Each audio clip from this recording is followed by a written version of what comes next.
믿음, 다른 삶을 살게 하는 힘. 그래서 제가 행함이 다른 삶을 살게 하는 힘이다라고 안 했다 그랬어요. 제가 그것은 믿음은 구원의 조건입니다. 그래서 야고보 사도는 이곳에서 행함을 강조하기 때문에 마틴 루터 종교 개혁을 일으켰던 마틴 루터는 당시 선행과 공덕으로 구원을 얻는다고 하는 캐톨릭에 맞서서 그는 이렇게 이야기합니다. 오직 의인은 믿음으로 말미암아 삽니다. 해서 믿음을 강조하다 보니까 행함을 강조하는 야고보서를 지푸라기 서신이라고 평가절하 했어요. 그 영향으로 이 개신교, 소위 장로교, 성결교와 같은 우리 이 개신교는 야고보서는 행함을 강조한 책이다 해서 평가절하하는 경향이 있었지만 최근에 일어난 결과는 무엇이냐면 사도 바울이 이신칭이 오직 의인은 믿음으로 말미암아 산다고 말씀했는데 그 말씀은 믿음은 우리가 구원 얻는 뭐라고요? 써놔보세요. 조건이라는 것은 분명하지만 야고보서가 행함을 강조한 것은 무엇이냐면 구원의 결과라고 설명하고 있다는 사실을 신학자들이 발견하게 됐어요. 자, 무슨 이야기냐? 믿음으로 우리가 구원을 받아요. 믿음이 있어야만 구원을 얻는 것은 정확한데 그러면 믿음이 있어서 구원받는 사람의 그 결과는 무엇이냐면 행함이 같이 간다. 그래서 믿음 따로 행함 따름이 아니라 믿음과 행함이 같이 가야 된다고 야고보서는 오히려 보완적인 차원에서 행함을 강조했다는 거예요. 그래서 이것은 지푸라기로 버릴 것이 아니라 우리의 신앙을 좀 더 성숙하게 하기 위해서 야고보서를 한국 교회가, 오늘 조국 교회가, 성도가 반드시 들어야만 믿음과 행함이라고 하는 이 축을 잘 이해해서 우리 삶의 다른 열매를 드러낼 수 있다는 것입니다. 할렐루야. 여러분, 우리는 내 삶에 만나는 하루를 직면할 때마다 새로운 결심을 하고 새로운 다짐을 해요. 저도 6주년을 마치고 이제 7주년을 시작하면서 변화무쌍한 시대에 변하지 않는 이 복음의 말씀을 어떻게 전해서 한 사람이라도 회심하고 주님 위해서 살아가는 사람이 될 수 있을까? 성도가 매해 20명, 30명 오게 해달라고 저는 기도하는 목사가 아닙니다. 많은 사람 중에도 주님을 온전히 만나서 주님으로 살아가는 회심자 한 사람이 주님 우리 교회 안에 해마다 한 명이라도 좋습니다. 그래서 진정 주님의 제자로 살아가기로 결심하는 사도 야고보와 같은 순교자가 나올 수 있도록 하나님 도와주세요 하는 것이 우리 교회의 큰 그림이에요.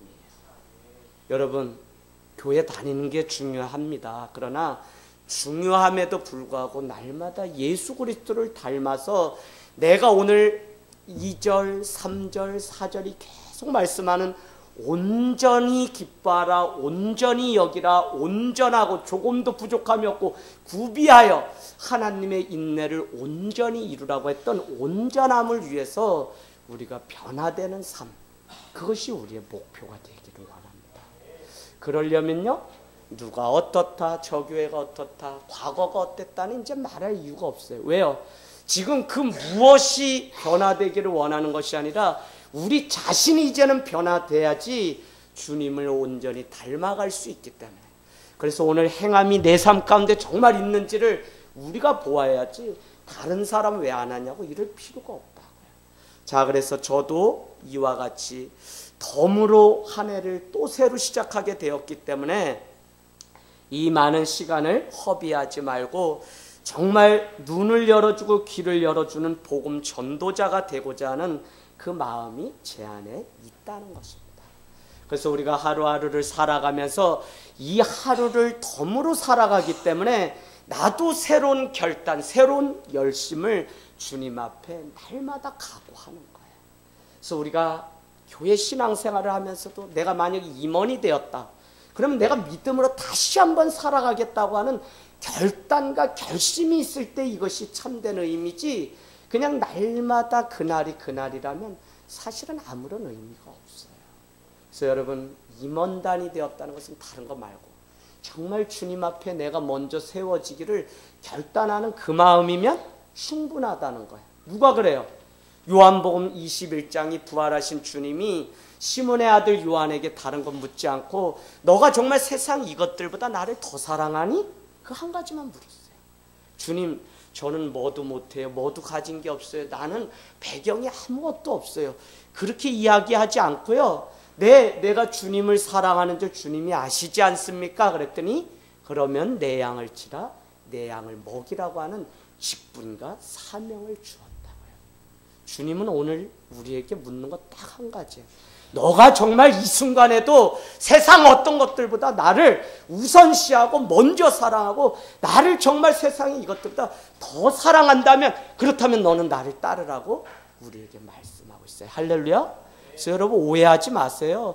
무슨 교회가 무슨 뭐가 뭐 사람이 있고 없고 그걸로 한다면 그분이 사꾼인 거야. 그거 이젠 제껴놓고요.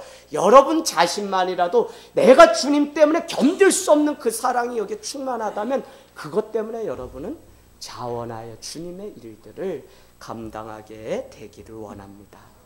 여러분 그 사실을 알았기 때문에 오늘 예수는 자기의 형제임에도 불구하고 사도 요한은 그를 형제라고 부르지 않고 그의 종, 그의 노예로 내가 살겠다고.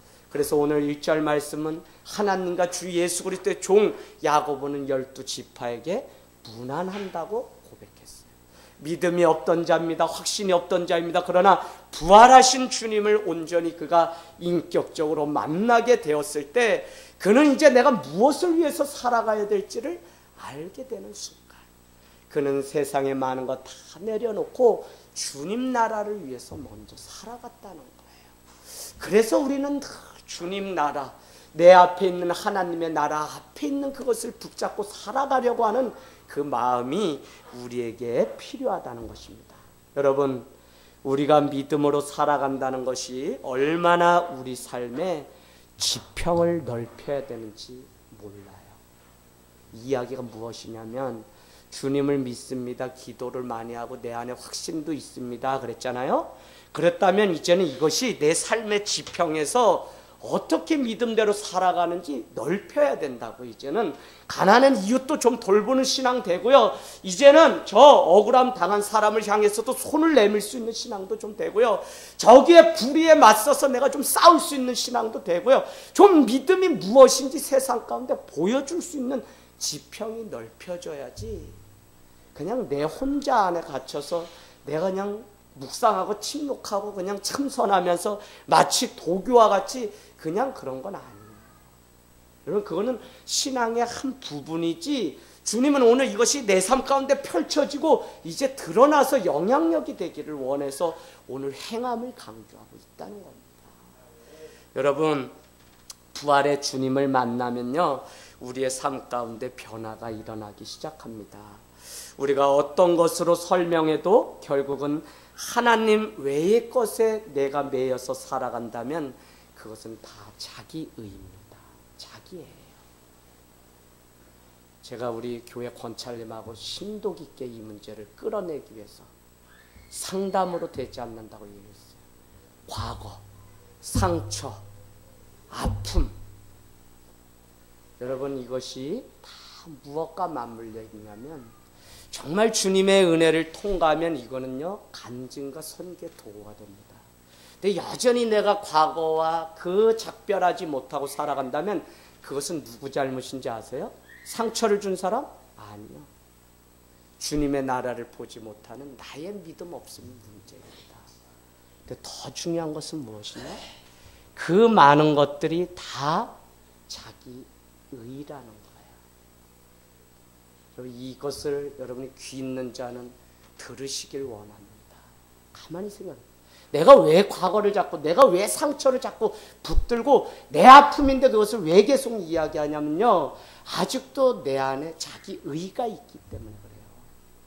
이건 신앙의 깊은 영성 안에 들어가지 못하면 도무지 이해를 못합니다. 그래서 믿음이 있으면요 다 버리는 것이지 아무것도 우리는 자랑하거나 말할 게 없어요.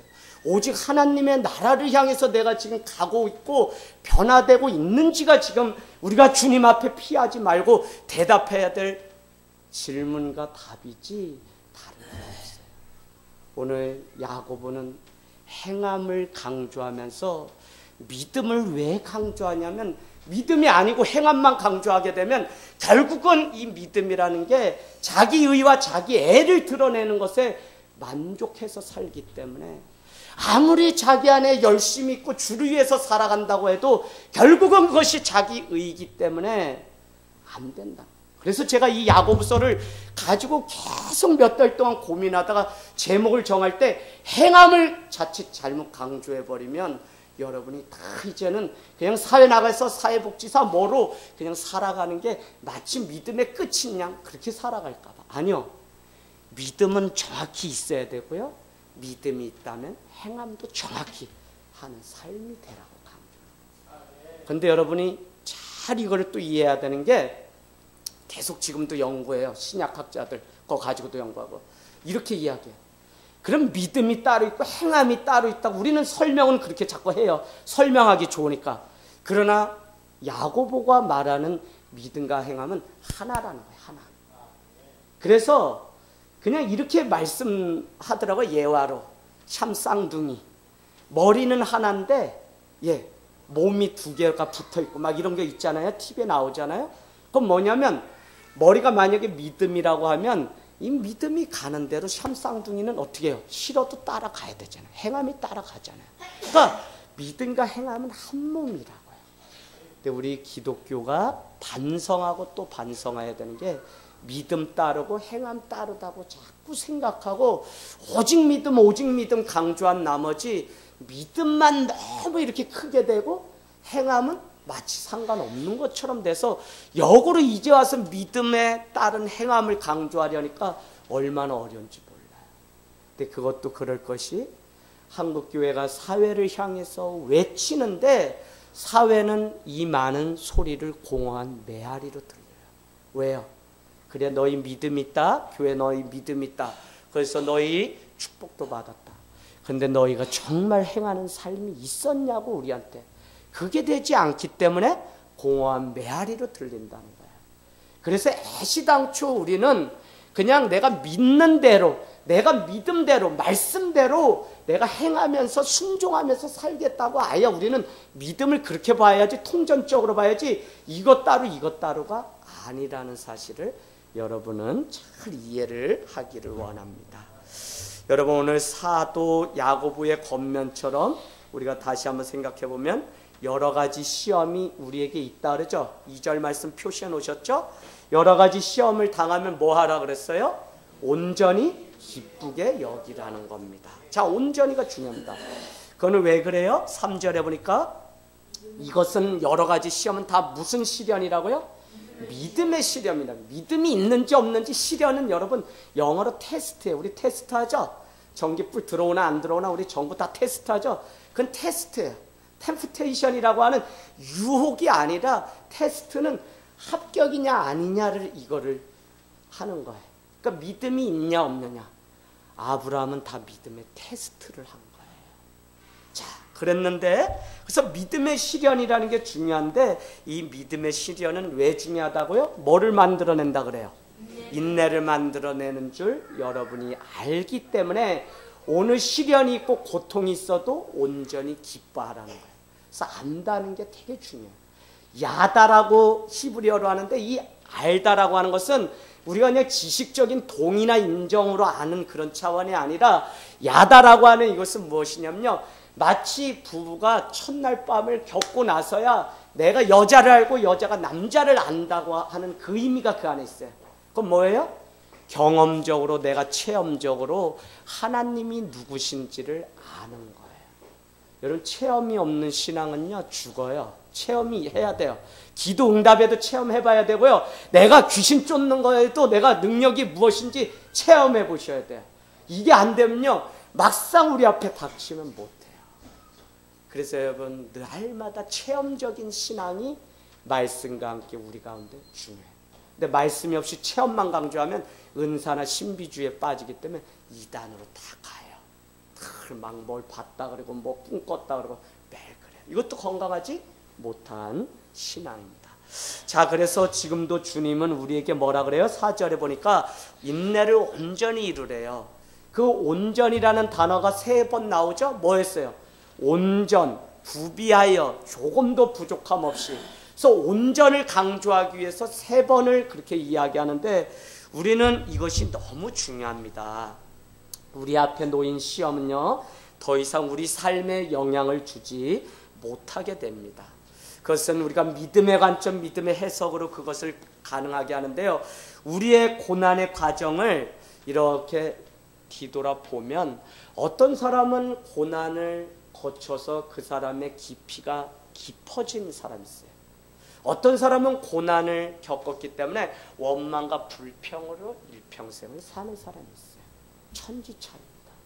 그런데 오늘 드리고 싶은 말씀 무엇이냐면 믿음의 시련인 줄 알고 그 시련을 온전히 기쁘게 하며 인내의 과정을 가며 로마서 5장 말씀과 같이 인내는 연단을, 연단은 소망을, 환난은 연단을, 연단은 뭐요? 인내를, 인내는 소망을 이루는 줄 압니다. 너희의 그 소망이 부끄럽지 아니하면 하나님의 사랑이 온전히 부음받되었기 때문이다. 로마서 5장 1절서부터 쭉 나오는 말씀입니다. 그래서 여러분 온전히 우리가 인내해서 기뻐하라고요. 그 자리를 피하면요, 믿음의 시련이 왔을 때 피해버리면 우리는 원망과 불평밖에 안 남아요. 그러나 거기에 내가 해서 하나님의 뜻을 알고 하나님의 계획을 알게 되면 거기에서 하나님의 향기가 나타나게 된다는 것입니다. 그래서 여러분 우리는 시련을 만나면 우리의 본전이 다 드러난다는 사실을 알아야 돼요. 여러분 어떨 때 우리의 존재가 다 드러나냐면 위기를 만나면 저 사람이 어떤 사람인지 사실은 다 드러나는 거예요. 신앙도 똑같아요. 위기를 만났을 때 저 사람의 신앙의 깊이가 다 드러나요. 근데 우리 김용희 집사님은 그때 딱 했을 때 그래도 뭐라 그랬어요? 목사님 죄송합니다. 하나님께 돌아가야 됩니다. 그래서 제가 그래도 이 두 분 귀하다. 우리 혜인이 혜정이 귀하다. 그 고백을. 여러분 위기 가운데는요 원망과 불평밖에 없어요. 그래도 그때 하나님의 계획이 있다고 하는 사실을 알게 되기 때문에 인내하게 되고 온전히 기뻐하는 삶을 우리는 살 수 있다는 것입니다. 그래서 1절에서 4절 이제 보세요. 우리가 앞으로 행함을 계속 강조해요. 믿음의 분량대로 행함을 강조하는데 행한다는 게 여러분 얼마나 어려워요. 행하고 나면 어떤 사람이 아이고 잘난 척한다 뭐 한다 얼마나 얘기해요. 그래서 여러분 이 행함은 결국 내가 하나님만 보고 믿음으로 행하지 않으면 누구의 말에 의해서 우리는 행하기도 하고 행하지도 않고, 근데 그것은 내 믿음에 문제가 있는 거예요. 내가 정말 주님 앞에 믿음으로 행한다면 우리는 그것을 끝까지 주님 오신 날까지 인내하고 행해야 된다. 누구 때문이 아니다. 그래서 오늘 계속적으로 행함을 강조하기 전에 1절에서 4절은 시험이 온다고, 시련이 온다. 그러나 온전히 기뻐하라고 우리에게 말씀하는 이유가 있어요. 교회 안에서도 그죠? 뭐 하다 보면 시기하는 사람 있어요. 뭐 하려고 그러면 질투하는 사람 있어요. 무조건 반대하는 사람이 있어요. 우리 교회는 없어요. 그런데 이와 같은 일들을 많이 만나요. 그래서 그와 같은 시험을 만나거든 온전히 기뻐하고 인내하라는 거예요. 자, 그래서 우리가 이제 5절로 갈 건데요. 자, 우리의 본전이 다 드러나게 돼요. 그래서 우리가 구해야 될 것은 무엇이냐면 5절에 여러분 형광펜으로 표시해 놓으세요. 하나님의 지혜를 구해야 됩니다. 지혜. 지혜가 무엇인지 제가 말씀드렸죠? 아는 지식을 적재적소에 활용할 수 있는 능력이 지혜라 그랬습니다. 자, 그래서 우리의 지혜가 얼마나 부족한지 위기와 시련을 만나면 다 드러나고요. 그래서 지금까지 4절은요 믿음의 시련 앞에 인내를 온전히 우리에게 이루라 그랬어요. 왜냐하면 부족함이 없게 하시는 하나님의 계획이 있기 때문에. 그런데 5절 말씀은 지혜가 부족하면 우리가 어떻게 해야 되는지를 우리에게 설명하고 있습니다. 근데 여러분 왜 지혜가 필요한지를 여러분은 먼저 아셔야 돼요. 누구한테 물어볼까요? 혜인아, 왜 지혜가 우리한테 필요할까요? 왜 지혜가? 예, 오늘 말씀에도 다 나와 있어요. 응? 조금 많이 좀 있어요. 1절에서 4절까지 다 있어요. 왜 지혜가 필요해요? 혜정아.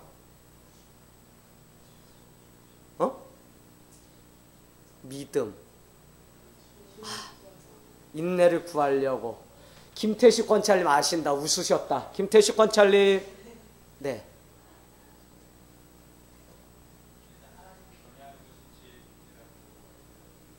네.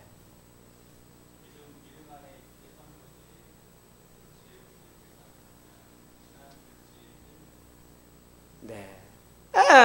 네. 100점은 아닙니다. 여러분, 온전히 기뻐하기 위해서 지혜가 필요해요. 그러면 김용인 집사님, 온전히 우리가 기뻐하려면 뭐를 해야지 기뻐할 수 있다 그랬어요? 아까 왜 2절에서 온전히 기뻐하라 그랬는데 무엇 때문에 기뻐할 수 있다 그랬어요?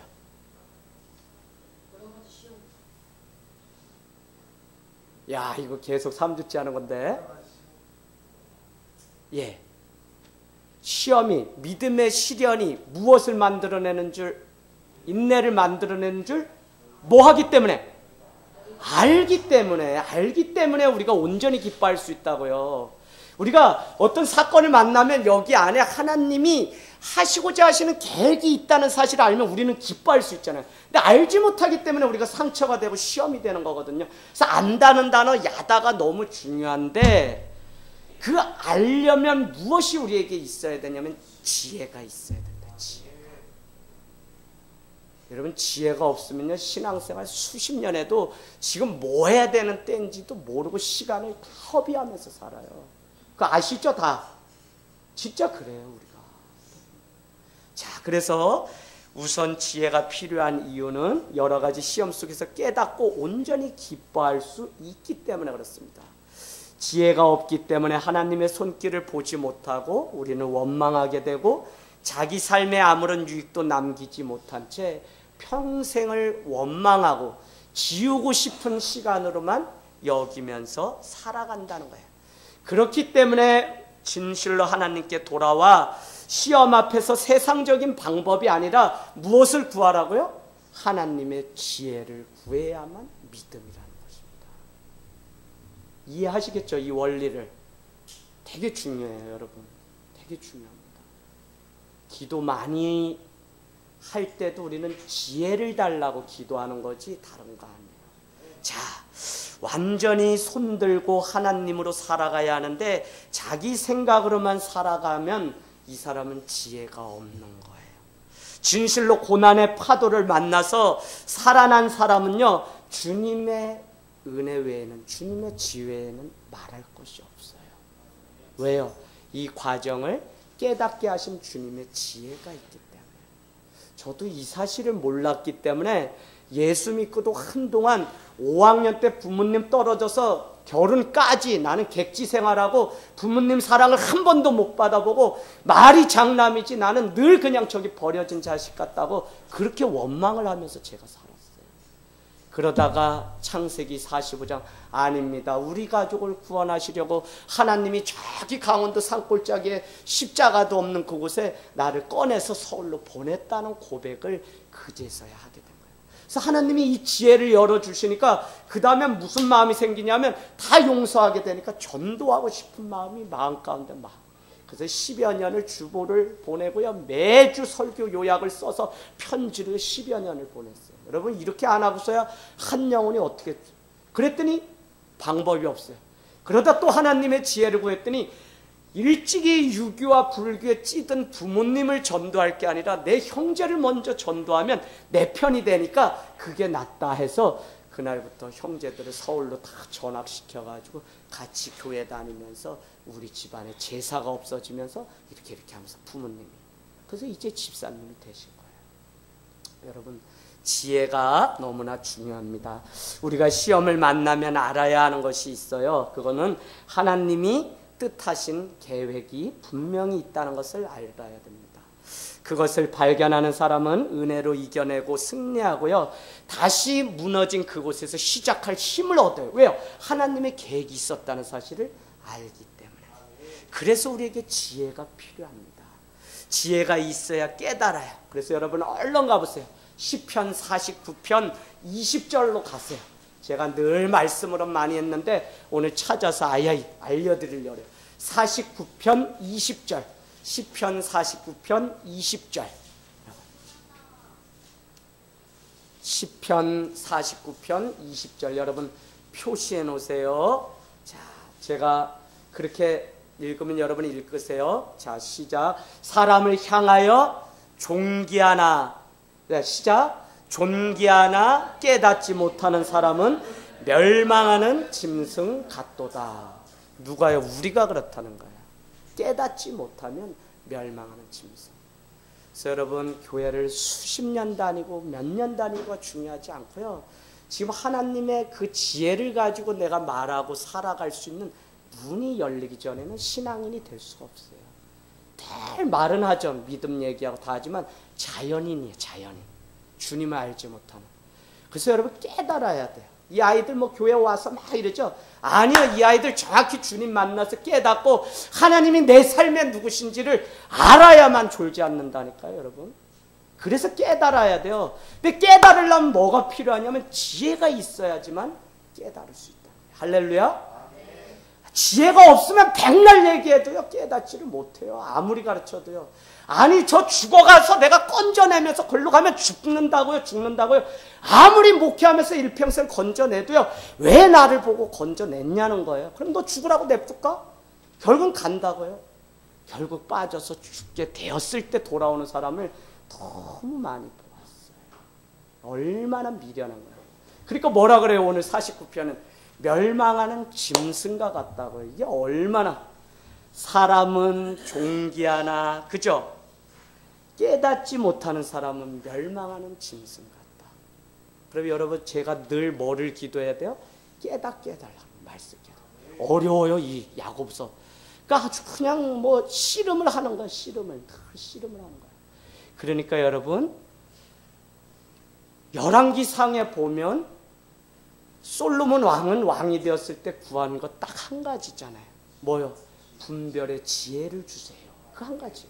그랬더니 뭐라 그래요? 너는 너를 위해서 목숨도 재산도 명예도 구하지 않았기 때문에 내가 오히려 분별의 지혜를 구했기 때문에 이 모든 것은 구하지 않아도 내가 다 주겠다고 오히려 하는 말씀이 열왕기상에 나옵니다. 여러분 이 지혜가 무진장 중요합니다. 자, 그래서 우리 신앙생활에 지혜가 있어야 되는데 에베소서 5장으로 넘어가겠습니다. 에베소서 5장 15절에서 17절. 오늘 말씀이 아주 엑기스가 여기 세 구절에 다 있어요. 에베소서 5장 15절에서 17절. 여러분 천천히 말씀을 한번 음미하면서 지혜를 구하면서 한번 읽겠습니다. 자, 에베소서 5장 15절에서 17절. 여러분 이 말씀 지금 읽는다고 내 거 아니에요. 여러분이 지혜로 깨달으셔야지 내 거가 됩니다. 자, 천천히 보세요. 우리 읽겠습니다. 천천히 시작. 그런즉 너희가 어떻게 행할지를 자세히 주의하여 지혜 없는 자같이 하지 말고 오직 지혜 있는 자같이 하여 세월을 아끼라. 때가 악하니라. 그러므로 어리석은 자가 되지 말고 오직 주의 뜻이 무엇인가 이해하라. 아멘. 내가 무엇을 행해야 될지 지혜 없는 자같이 행하지 말고 지혜 있는 자같이 하라. 이런 교회가요, 성도가 지금 내가 무엇을 해야 되는지 모르는 인생처럼 비참한 사람은 없어요. 제가 우리 이삭이한테 늘 물어요. 이삭아, 너 공부하는데 너 공부 왜 해야 되는지 발견했니? 그 말은 비전이 생겼니? 그거겠죠? 아직은 정확지 않아요, 아빠. 그래, 그걸 위해서 기도하자. 지난 밤에 가정예배 때 제가 이야기했어요.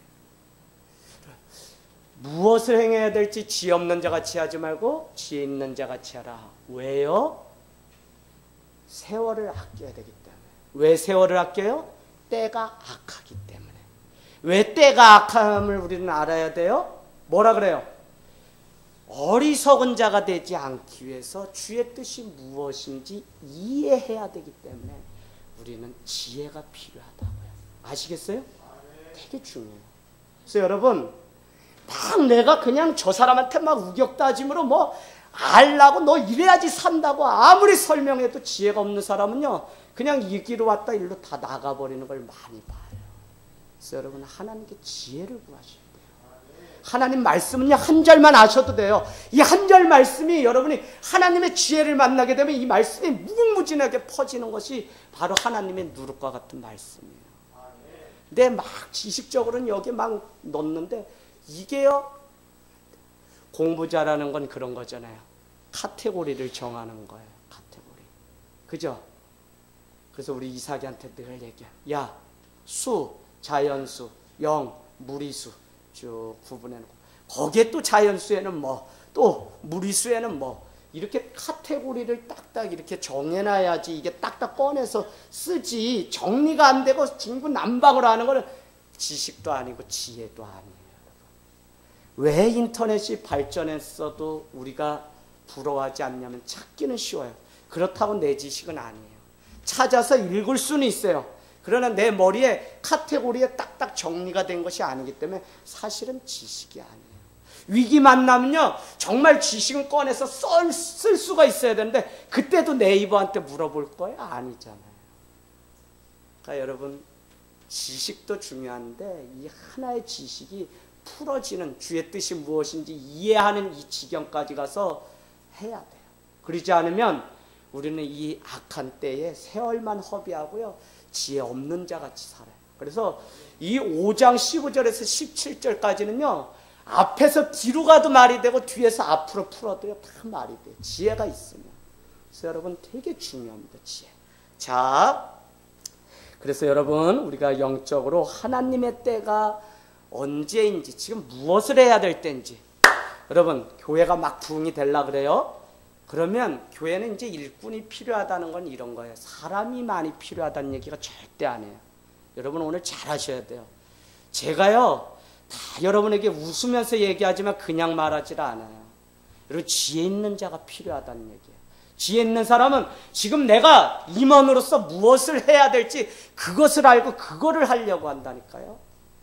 행사 뭐 이게 아니라 내가 정말 우리 교회가 부흥하고 우리 교회가 뭘 하려면 영적인 힘부터 비축해야지 우리 교회가 뭘 세상을 깨울 수 있으니까, 아, 좀 더 기도하라고 날 불렀구나 하는 지혜의 깨달음이 있어야 돼요.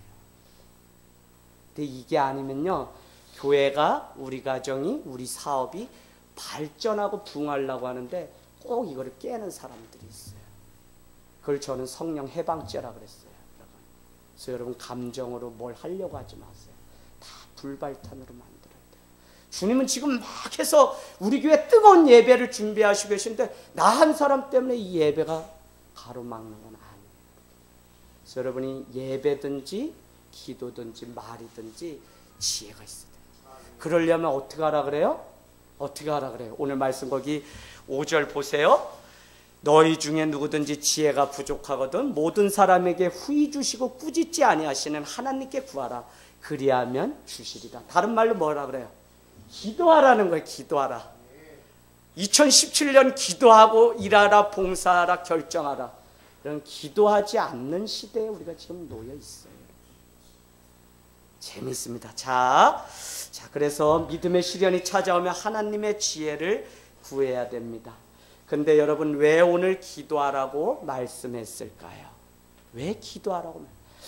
지혜가 있어야 깨닫고 온전히 기뻐할 수 있는데 왜 지혜가 없으면 기도하라고 말씀할까요?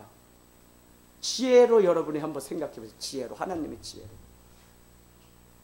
결국은 지혜가 없기 때문에 온전히 기뻐하지 못하고, 결국은 기도가 없기 때문에 지혜를 구하지 않는 것이고, 기도가 없기 때문에 온전히 기뻐하는 삶을 살지 못하기 때문에 오늘 말씀요, 이 야고보서는요, 1장도 벌써 몇 절이 이렇게 왔다 갔다 풍성한데 1장에서부터 5장까지를 다 하니까 제가 가슴이 막 벅차다는 거예요.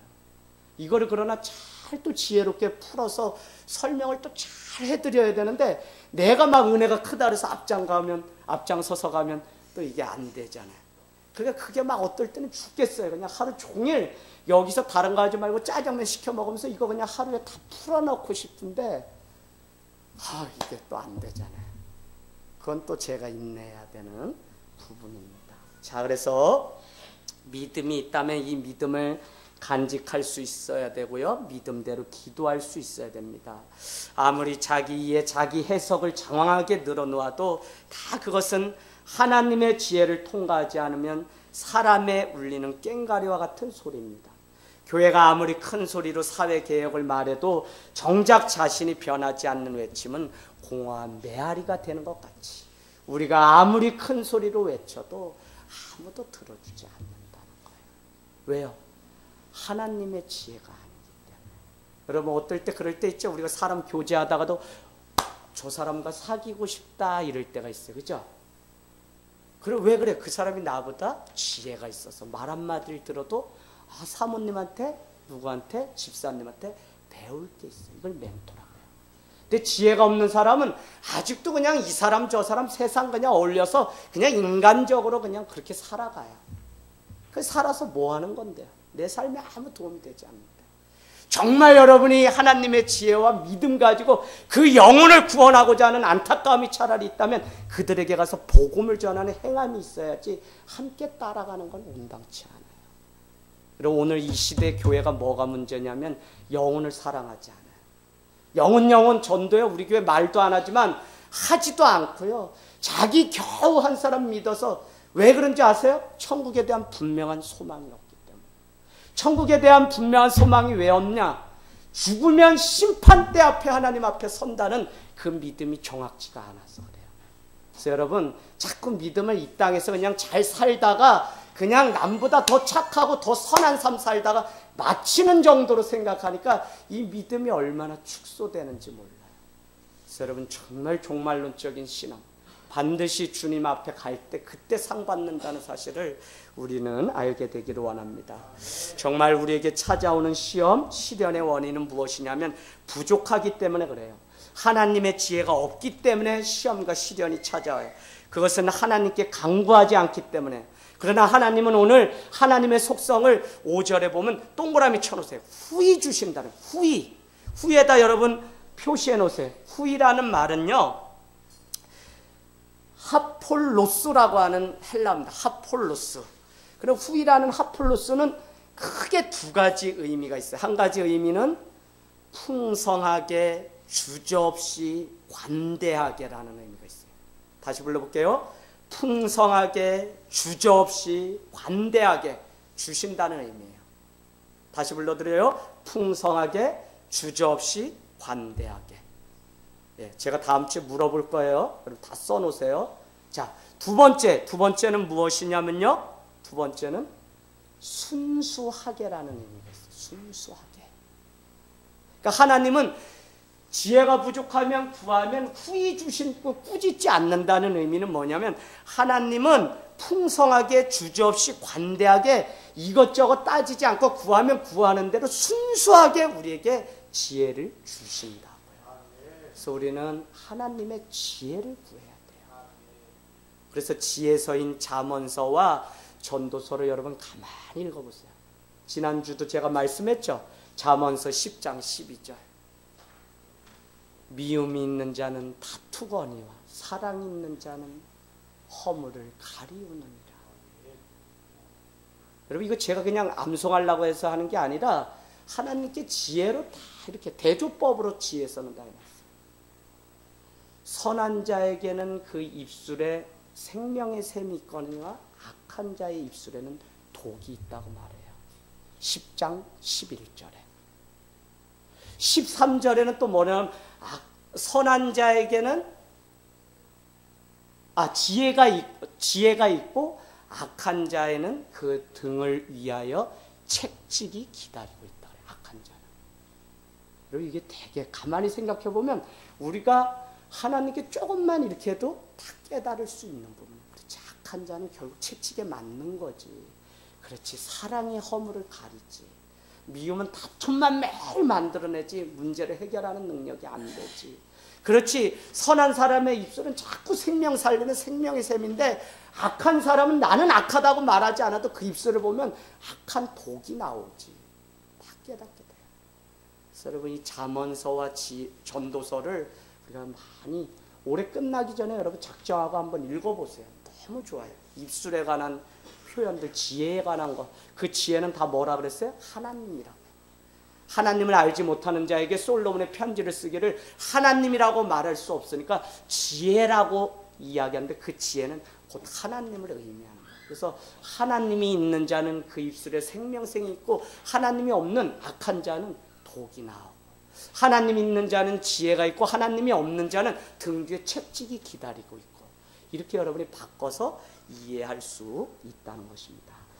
여러분, 자, 그래서 6절, 7절 이제 말씀 다 마쳤습니다. 오직 믿음으로 구하고 조금도 의심하지 말라. 왜냐하면 의심하는 자는 마치 바람에 밀려 요동하는 바다 물결 같게, 이런 사람은 무엇이든지 죽게 얻기를 생각하지 말라.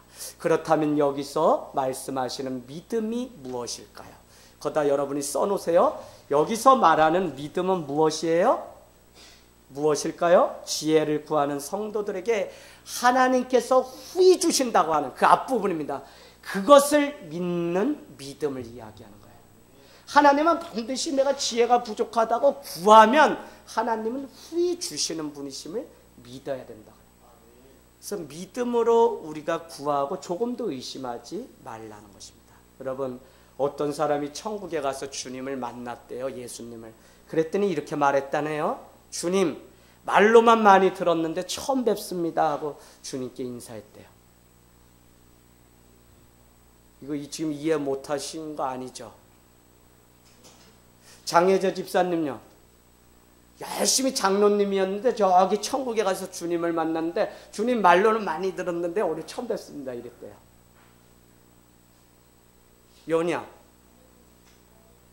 예, 우리는 오늘 말씀으로 이미 이 땅에서 주님을 만난 건데, 이렇게 일평생 주님을 믿는다고 하고 가서 오늘 처음 뵙네 안녕하세요 이렇게 인사를 했다는 게 이게 말이 되냐고요. 그러니까 주님이 웃어버리시더라는 거예요. 어느 교회에 목사님이 부임했는데 첫 주 설교를 했는데 교회가 다 울음바다가 됐다. 둘째 주, 셋째 주 막 기대를 하는데 똑같은 첫 주 설교를 계속하더래요. 그래서 교회 안에 수근수근 말이 나오기 시작했대요. 그때 지혜가 있는 자는 무슨 뜻이 있는지를 깨달을 텐데, 다 이렇게 해서 말이 돼서 대표단을 꾸려서 목사님을 찾아와가지고, 목사님 지난주 거 왜 또 하시고 또 한 주 더 하시고 3주째 하면 어떻게 합니까 담임 목사님이 하면서 따져 묻더라는 거예요. 그래서 목사님이 이렇게 말씀했대요. 우리가 말씀을 받는 이유는, 예배의 말씀을 받는 이유는 말씀대로 살기 위해서가 아닌가요? 라고 묻더래요. 저는 우리 교회가 말씀대로 살려고 하는 것을 아직 보지 못했습니다 라고 얘기했대요. 여러분, 말씀 많이 알려고 하지 마세요. 소화해서 내 깨닫고 살아가면 그 다음 말씀 가져도 늦지 않아요. 많이 안다고 해서 내 거 아닙니다. 자, 그래서 여러분, 듣는 것과 아는 것, 믿는 것과 믿음대로 사는 것은 천지차입니다.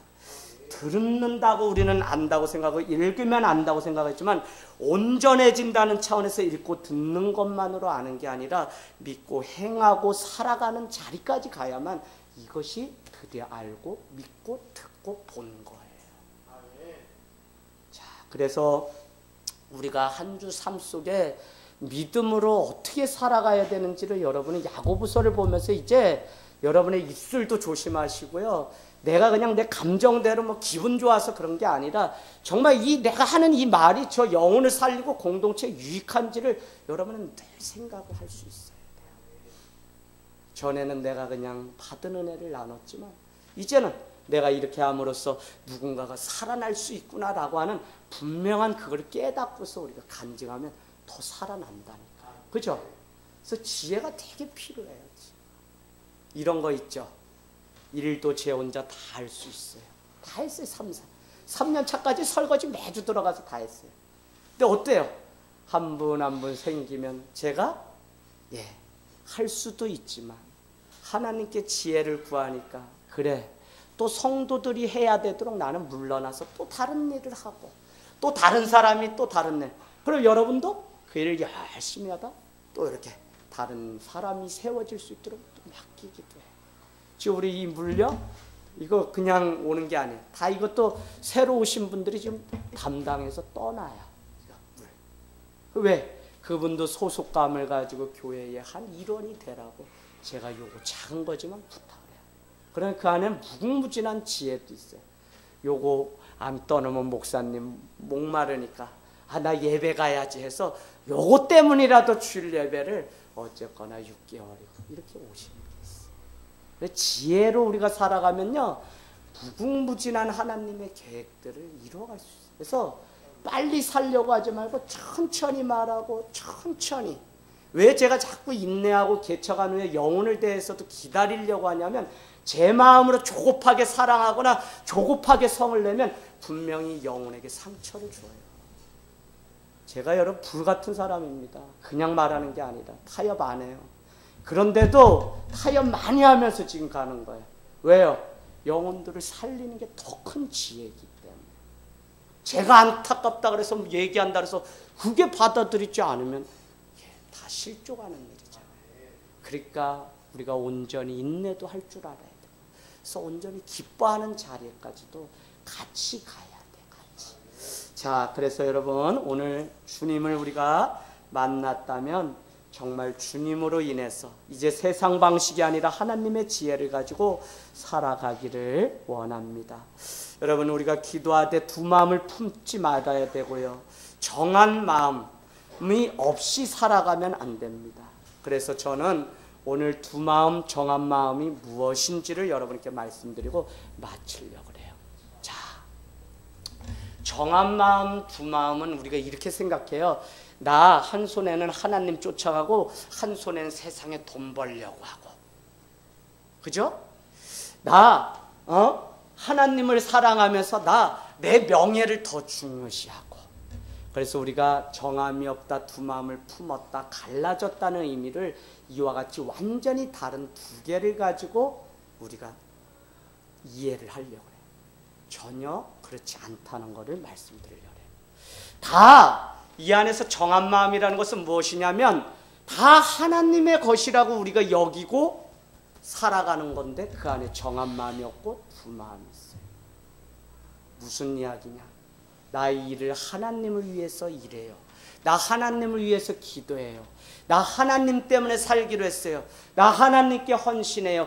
라고 해서 헌신의 일을 하고 기도하고 봉사하고 많이 하는데 그 안에 하나님이 빠져버리면 그것이 두 마음이 된다.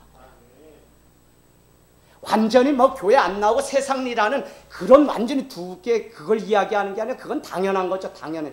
근데 더 우리가 깊이 봐야 되는 건 뭐냐면 오늘 예배를 하면서도 그 안에 예수가 없다면 그것은 두 마음으로 드리는 예배라는 거예요. 무슨 이야기인지 아시겠죠? 그래서 여러분 예배가 그래서 중요한 거예요. 정말 우리가 하나님 앞에 살기로 마음먹고 이제는 믿음대로 행하자고 이야기하는 거 아니에요? 근데 그 안에 행했어요. 근데 그 안에 정작 믿음이 없거나 예수가 없으면 이거는 두 마음을 푼 거예요. 그래도 다 입술 뭐라고 얘기해요. 난 주님 위해서 했다고 다 얘기하는 거 아니에요? 우리도? 나 세상 일도 그리고 무슨 일이고 다 주님 위해서 했다는데 정작 그 안에 주님이 없기 때문에 두 마음이라고요. 내가 그냥 주님 위해서 일한다고 말하고 저기 가가지고 세상 일만 하고 그 두 마음이 아니라 정작 교회 안에서 내가 예배 안에서 뭐 안에서 하면서도 두 마음을 품는 거예요. 뭐가 없기 때문에? 기쁨이 없기 때문에.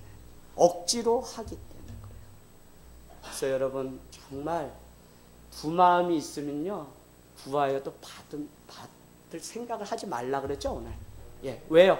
또 좀 이따가 야고보서 1장 10몇 절에 가면 정욕으로 쓰려고 잘못 구하기 때문에요. 예, 아무리 구해도 안 된다. 그 이야기는 다 뭐냐면 그 안에 정말 예수가 있지를 않은 거예요. 우리는 지금 예수님께 들어달라고 기도하는 거잖아요. 근데 예수님은 없이 그냥 내 고집, 내 뜻이 더 거기에 관철되려고 하는 그게 우리 안에 더 있다고요. 어떻게 해서든지 이 사람 꺾어주세요. 꺾어주세요. 아니요. 주님은 너가 주님 앞에서 변화되길 원하는데 뭘 누구를 꺾어달라고 해요. 여러분 이제는요 남을 평가하고 남을요 이러쿵 저러쿵 말하는 거예요. 다 버리세요. 아무 소용이 없어요. 말하고요 자신이 알아요. 말하고 이게 나인데 아무 은혜가 안 돼서 공허해서 내가 집에 돌아가거나 사람을 만나고 돌아가면요 여러분 그 사람 만나지 마세요. 근데 그 사람 만나도요 그 사람이 연약하고 세상 사람이고 술 마시고 뭐해도 내 안에 그 영혼을 향한 긍휼함이 있어서 그를 만나고 케어하고 하나님의 사랑을 전하려고 하는 게 분명하면요 공허하지 않아요. 근데 이게 되지 않으면요 아무리 수없이 많은 말 하고요 살아온 인생 얘기 50년 60년 다 털어놔도요 아무것도 나에게 남는 게 없어서 공허해서 돌아가요. 이게 하나님의 지혜와 주님의 지혜를 구해야 되는 이유입니다.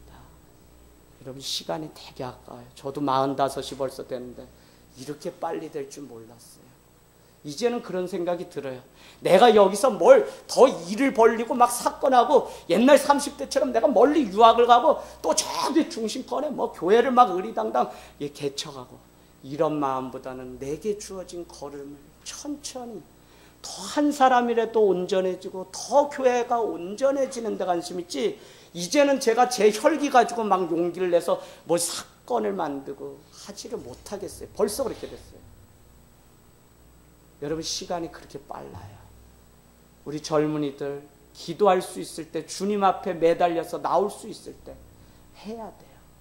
전부를 지금 들여보지 않으면 30대 40대 여러분의 믿음은 어떻게 될지 몰라요. 그토록 가르치고 그렇게 퍼날르고 오고 가고 해도요 결국은 자기의 이득에 따라 때가 되면 어떻게 해요? 다 세상의 방식 쫓아가는 게 오늘날 믿음이기 때문에 제가 안타까운 거예요. 지금 뭐 할 때예요? 아버지가 오고 누나가 오면 자기가 더 기도하고 하나님 앞에 이 영혼을 건져야 될 텐데 왜 자기는 그렇게 해놓고 세상으로 가냐고요. 그래서 교회가요 이게 문제예요.